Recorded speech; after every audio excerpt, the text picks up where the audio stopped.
Shalom Aleichem, sweetest friends. This year should be a special schus. L'refuas Esther Rus, Bas Naomi Sarah, L'refuas Miriam, Bas Chaya, B'soch Sha'ar Chole Yisrael. We are going to be continuing our series of Shiurim on Midos Tovos. And we were talking about the Midah of Kavod, based on the Ali Shiur of Hagon HaTzadik, of Shlomo Volba, Zchron Levracha, Chelik Beis. This is on page Reish Chaf Zayin. So we spoke about the importance of Adinut HaNefesh, of being a refined personality. Now we're going to be discussing Kibud Av V'Eim. A child, in his nature, honors and fears his parents. A child understands instinctively that parents are those who should be respected. But we should know that the mitzvah of Kibud Av V'Eim is different than the natural feeling that a child has. It says in the Torah, Ish imo ve'aviv tiro. So when it talks about fearing one's parents, being in awe of one's parents, first it says the mommy, and then it says the daddy, Ish imo, mommy, ve'aviv, and the father, tiro, should fear. Why? So Gemara says, Rashi brings it, that it's galui lefanav, God knows, that a child is more likely to fear his father. The father is more often the disciplinarian. It's like that in many homes. I know exceptions. In my home growing up, my father was definitely the one we had more yira from. And as the pasuk says, as the Rashi says, Shaben yareis aviv yoser me'imo. But the mommy, the mother makes lunch. She does the laundry. She takes care of the children. She's sweet. The mother is less of a disciplinarian, so the child doesn't have natural fear of the mother. But when it comes to kavod, the Torah first mentions the father. Kabed es avicha ve'esimecha. Why? Because the child is more likely to honor the mother. Because the mother, mishadol so b'dvarim, she speaks sweetly to him. My entire kin, my little angel, my sweet boy, my beautiful little girl. So the mother is the sweetheart. And therefore the child is going to want to respect the mother more because she's the one who speaks more nicely and she's more nurturing maybe.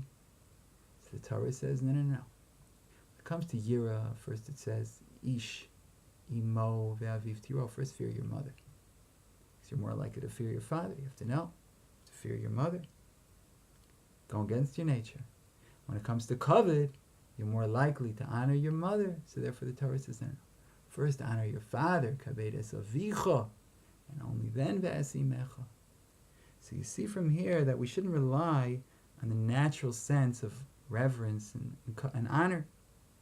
A person has to create a new relationship with his parents based on the Torah's dictates, and that is to work on strengthening the fear of his mother and the honor of his father. That's the Kibud Av V'Eim of the Torah. But what does kavod mean? What does it mean? It's just an abstraction. One of the problems with other religions is that they often have beautiful ideas, but they're fuzzy. So of course, they'll tell you in other religions, I'm assuming, no expert, but honor your parents. But what are the details? There's no religion in the world, Lahavdil Afafei Avdalis, that goes so into the minutia of how to act in every specific situation. Of course, other religions are going to say don't steal. But what does it mean not to steal? Shol Shalom Midas is a gazlan. When you borrow without asking, that's called stealing. What about stealing for pikuach nefesh? Are the matzil atzmo mon chaver or not? Big discussion about that. Gemara in the poskim.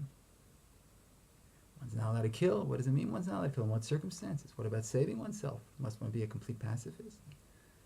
So the Gemara tells us, the Torah doesn't say, Chazal say, certain instances one is allowed to kill. Other religions say maybe don't abort a child. But what exactly does that mean? Does that always apply? Let's say the child's endangering the mother's life and embarrassing somebody. Chazal tells us that's like killing them.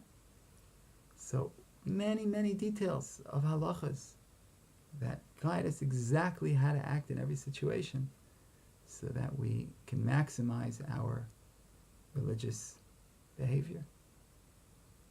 So here we have it, beloved friends. What does kabedus avicha v'simecha mean? I honor my parents, a general idea. Honor. Gemara says, machil, give him food. Mashke, give him to drink. Machnis, motzi, accompany him in, out. Actually interesting, the other critics within Judaism and outside of Judaism often were critical of the excessive focus on details.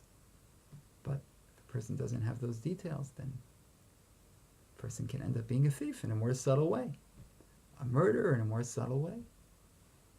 So we need all the details to tell us, not even in the slightest, that we should act perfectly in every situation and not just leave it up to our own decision making, because if you leave things up to human beings, the more psychology studies man, the more they realize how complex we are and how complex our decisions are. And we're very, very far from being objective about doing what's right. And we don't even know what's objectively right a lot of times. So, Baruch Elokeinu, Shebra'anu L'chlodo, V'ivdilanu min hatoim, V'nasan lanu Torahs emes. And it wasn't enough. V'chayei olam nata v'sochinu.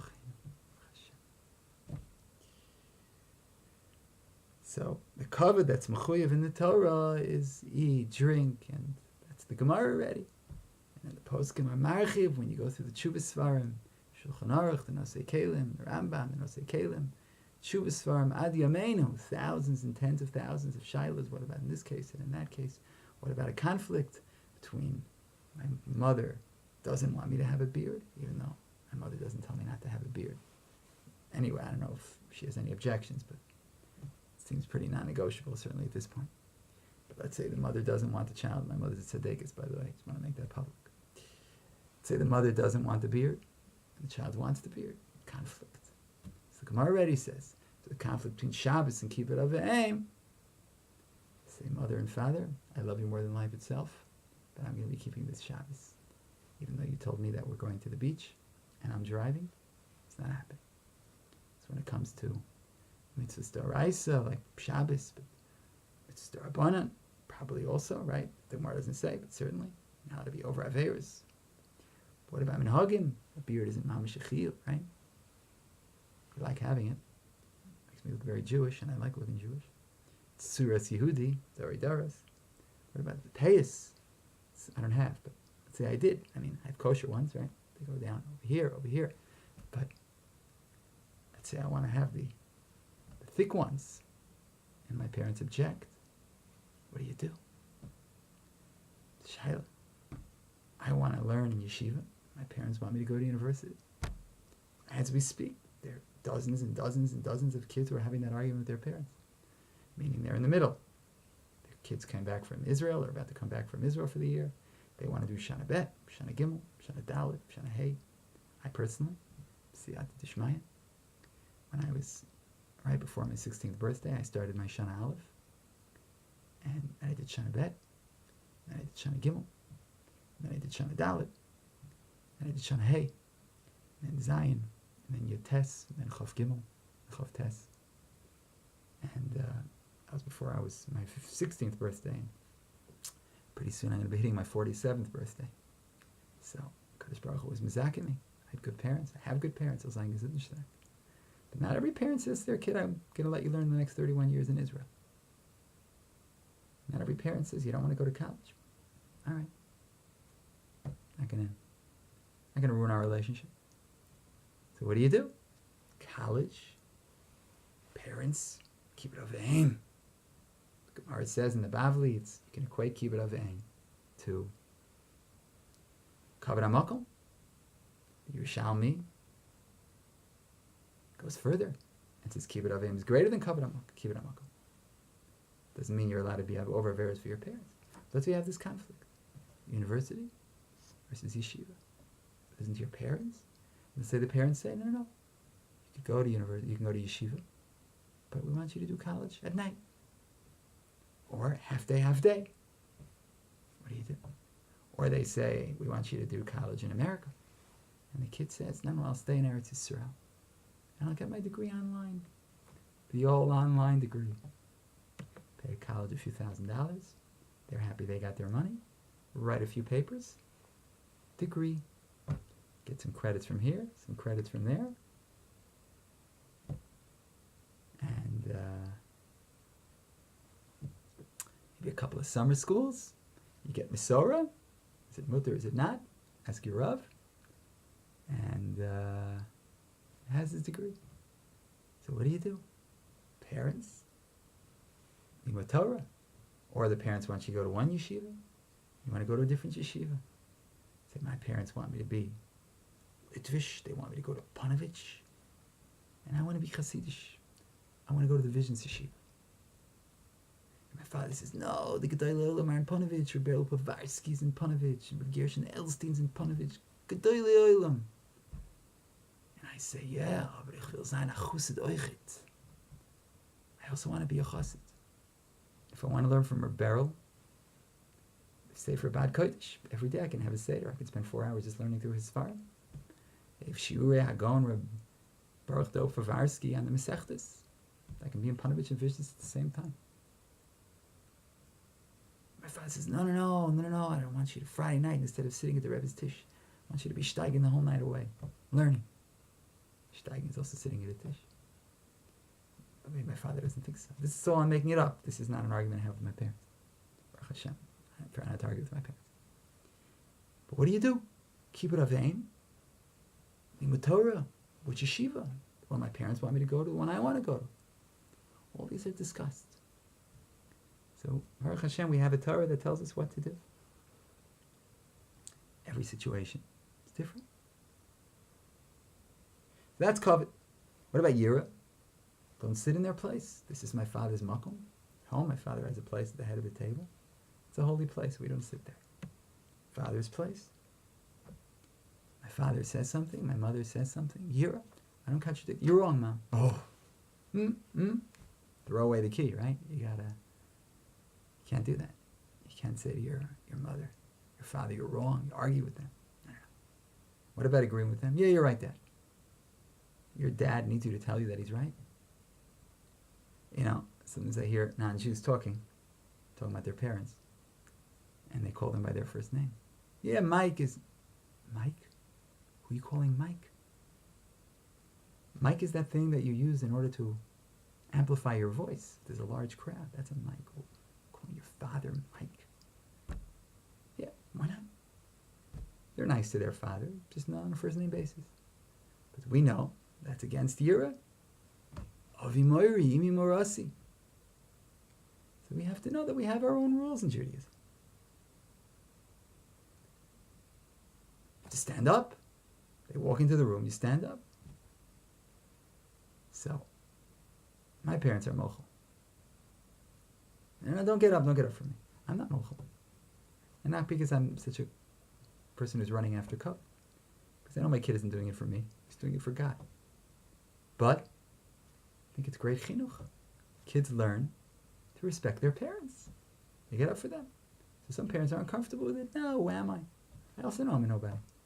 But my kid isn't allowed to know that. The kid has to respect me. It says Nechai Adam that you have to think your parents are mechashuvei v'nichbodei haaretz. Say for charedim already. I think they're very important people. It's a child. It's also kibbud avim b'machshava.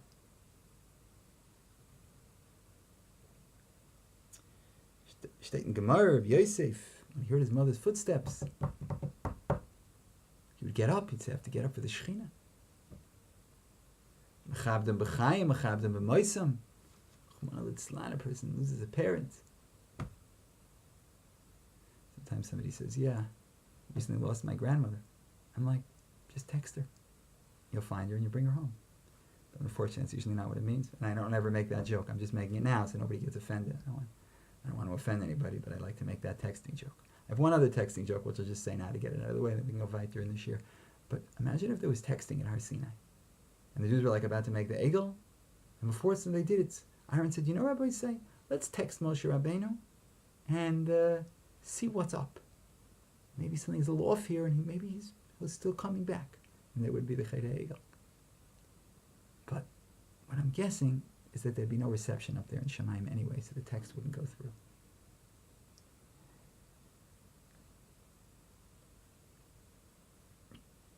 So it's very, very chomer, these mitzvahs. It's also kibbud avim, a person's away from home, to call his parents. To call your parents as much as they want you to call them. Some parents want to be called daily. You know, some people speak to their parents numerous times a day. Some parents don't want to be called very much at all. Some people, they put their parents in old age homes and visit them once every time they die, and that's it. And they don't have anything to do with their parents. There's an old line that one mother can take care of 10 kids, but 10 kids can't take care of one mother. That's always, unfortunately. But the Torah doesn't want us to do that. To just farm them out. Before I mentioned the summer school, Farmingdale. That's where Shiva Bacham like to get their extra credits. So the parents like to farm out their parents, move on with their lives. Let the old fogies do what old fogies do. But no. It's not the Torah way. Sometimes you can't take care of them. Send them. They'll have social interactions. They'll have good meals, etc. My great grandmother was in an old age home. Shalom. Miss her. Anyway, it wasn't because we didn't love her, but that was the people who were going to give her the best care. So we visited her, we called her. Fortunately, I didn't do it enough, but I only realized that after she passed away. So for any of those who have living older relatives, parents or grandparents or great-grandparents, chaperayim, they don't last forever. Neither do we. So, a person has to call his parents. A person has to text them if they want to be texted. Just be in touch. How are you, Mom? How are you, Dad? How are things going? Miss you. I love you. Visits. Whatever the parents want. Kama shem rotzim.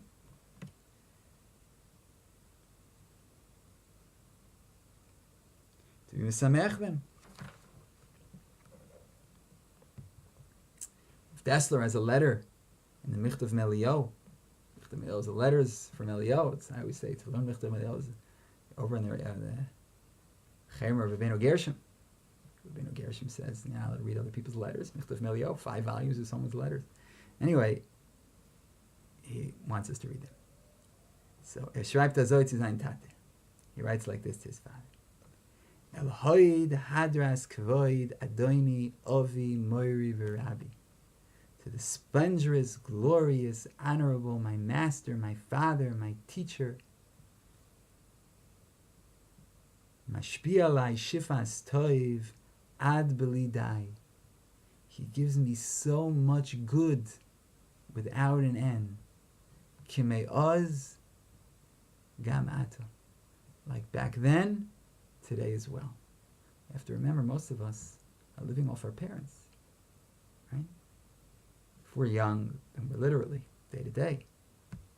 But even if we're not, if they pay for our education and we're working, so we're only able to work because we have that degree, right? We wouldn't have gone to elementary school, high school, and college. They're not giving us that job, right? Who paid for that? Mom and Dad. And they helped us buy an apartment. Most times parents, they help with the down payment. The apartment I'm living in, the house I'm living in. Parents. If they have such a karsatov. If you have in-laws, everything they did for your spouse, just bring them into the world. But all that they did, kimei oz, like from day one, just teaching them to brush their teeth. Somebody told me he was in an orphanage. The kids Pasha didn't know how to brush their teeth. They said it's so simple to brush your teeth. My parents told me when I was so small. That's only because I had parents. Not everybody does. And I have to remember everything we got, the fact that we learned how to read, Try getting a job without being able to read. Parents paid for that. And the fact that we're alive, they took us to doctors when we were sick, took penicillin, antibiotics. Parents. Kara said, we have to, sometimes I think of the magnitude of how much we owe our parents, and I'm just flabbergasted. I'm almost paralyzed. Like, what do I do now? If they did all that for me, then what can I do for them? I wouldn't exist without them. So, what means more to me than anything in this world, just about, not everything, but just about everything, you'll forgive me for living a little bit open here, but, very intimate meeting, is my existence. It means a lot to me. And I only have it because of my parents. And I think you can owe yours to your parents. There is one religion, they have something, and other, paganistic, mythological stories of somebody who didn't have parents exactly, or funny story over there, right? But we all know you can only have a mommy and a daddy. That's the only way you can get here. A real human daddy, a real human mommy. They come together and they create you. They give the body, God gives the soul.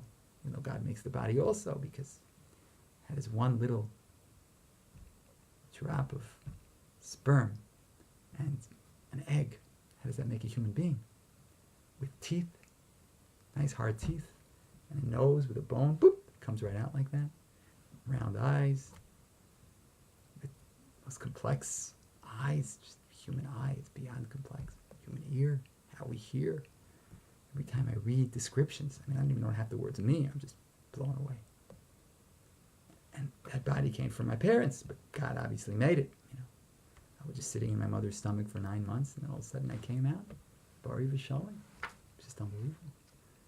Not only that, when I came out, there I was standing right at Har Sinai, right? Upper Manhattan. That's where I was born, Mount Sinai Hospital. It's great to be started. It's great to start your life at Har Sinai, isn't it? So me'az, all the things your parents ever did for you. Gam ata. And now also. If Dessel says to his father, even now you're doing things for me. I have to remember even what our parents do for us now. Maybe as we get older it's less. But still, everything they do for us. Just the fact that right now as we speak, my mother is probably somewhere, I know she's somewhere, but thinking, about this child, about that child, about this grandchild, that grandchild. What does a bubby do all day? She thinks about her children and grandchildren. Push. When a woman works, busy with her job, with her home, with her this, with her that, with her bridge club, with her shopping, and then you become a bubby. You just worry about your children and grandchildren. You think about them all day. You daven for them. Before I look at Neiris. So thank you for everything you've done for me in the past, and thank you for everything you've done for me today. Shalom l'chad olam ukugmul yodcha yashiv lach ba'alag mula sela. Peace unto you forever. And God should repay you all that you did for me. I can't repay you. How does a child repay a parent? What can I do for my parent that will repay what they did for me? Giving me life. I can't think of anything.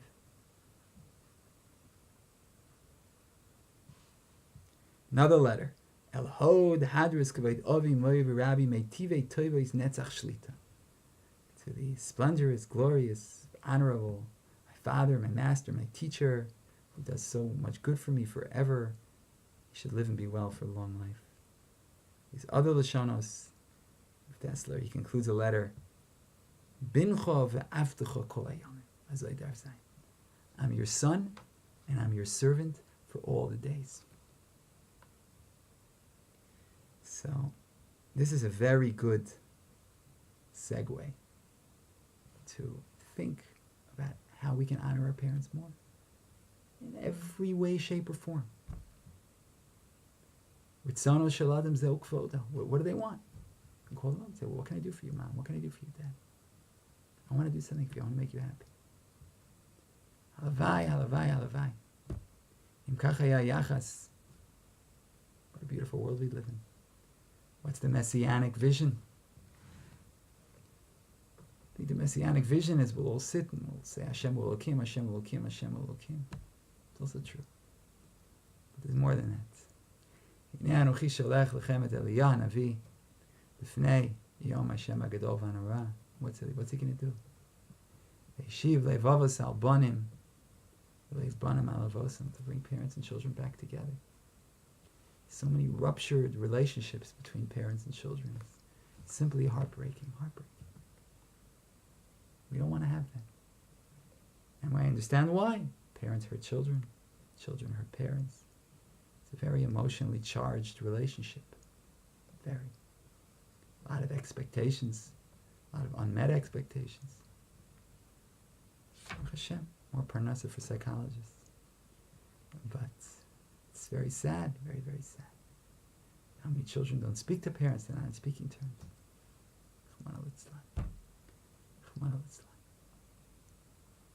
So we should work on trying to be Ma'ir B'Kavod. And you can do it whether your parents are alive or not alive. To do things, to give tzedakah. Everything you can do. Parents.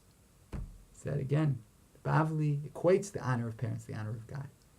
Yerushalmi was noch weiter, to honor your parents more than you honor God.